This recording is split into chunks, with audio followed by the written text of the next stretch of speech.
说起月球，不知大家还记不记得前些年各国极力阻止我国登月的行为，甚至美国为此出台了霸王条款，禁止中国靠近阿波罗登月区，甚至在我国登月成功后，对于月球背面究竟有什么也只字不提，这就有点让人好奇了，不禁让人想起了月球三眼女尸的传闻。月球三眼女尸的消息来源于 NASA， 该机构称，在1976年，美国与苏联发射的阿波罗20号在月球上有重大的发现。他们除了在月球上拍摄到史前城市残部的飞船外，更是在飞船内部发现了一具女尸。这具尸体与人类的形似接近，唯一不同的是他额头上有第三只眼睛。不仅如此，在他的眼鼻口之间还有一个支架连接，似乎是一种很特殊的仪器。而在宇航员取走支架后，女尸眼中竟然流出了像黄油一般的液体，这可吓坏了宇航员。因为在当时，三眼女尸似乎还活着，可能这样说不太妥当，因为三眼女尸虽然活着，可又不能称之为活着，因为她没有像人类一样的呼吸，但身体各个器官似乎还在运作，或者说这具女尸介于生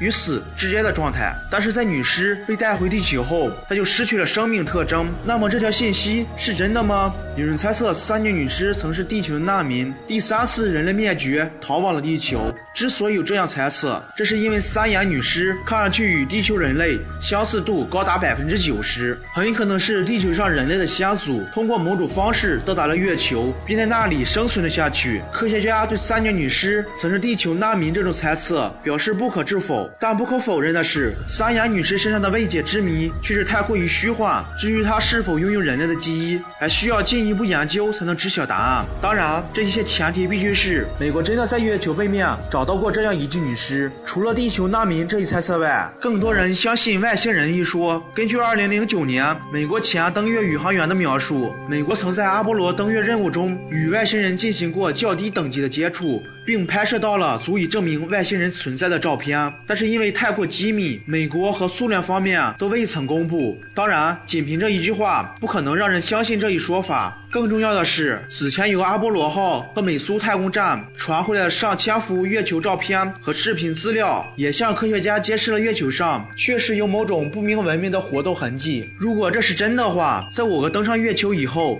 是否也正是因为发现了这些遗迹，才没有对外公布这些照片，甚至取消了再次登月？在网上有人说，之所以取消再次登月，是因为害怕在没有实力之前过早的接触到外星文明。当然，这些都是捕风捉影的事情，不能当真。我个人更愿意相信这一切都是谣言。要知道，美国官方公布的阿波罗号计划只进行了阿波罗16就停止了，而发现女尸的竟然是阿波罗20，那么这个阿波罗20的真实性就有待考证了。其次，视频中虽然出现了许多金字塔、圆穹形的人类社会独有的建筑，但在公布的画面中存在大量故意遮挡，因此科学家指出，这个视频很可能是人为的设计。而其他流传出的照片、视频中那些未知的建筑，最后证实只是光作用合成的一些阴影，并不是人们期待中的建筑。至于美国为何要阻止我国登月，甚至不顾脸面出台了霸王条款，如果否定月球有外星遗迹的话，我唯一能想到的便是这是一场阴谋。要知道，登月不是简单的一说，它花费的财力、物力，一般人根本无法想象。就拿阿波罗计划来讲，整个阿波罗计划在当年花费了255亿美元，